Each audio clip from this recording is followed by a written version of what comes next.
Welcome to the incredible world of bees. These tiny creatures play a massive role in our ecosystem. Today, we'll explore their importance, life cycle, and how we can help conserve them. Bees are crucial for pollination, helping plants reproduce. They pollinate 70 of the top 100 food crops that supply 90% of the world's nutrition. Without bees, our diet would lack many fruits, vegetables and nuts. They're not just buzzing insects, they're food heroes. Let's dive into the life cycle of a bee.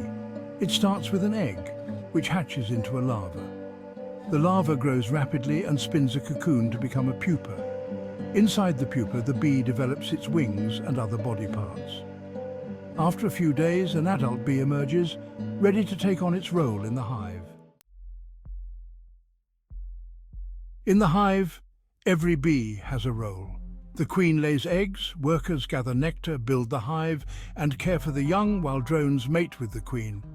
Each bee is essential to the survival of the colony. Unfortunately, bees face threats like habitat loss, pesticides, and climate change. But there's hope. We can help by planting bee-friendly flowers, reducing pesticide use, and supporting local beekeepers. Bees are vital to our world. Let's do our part to protect them. Thank you for watching. Remember, even small actions can make a big difference.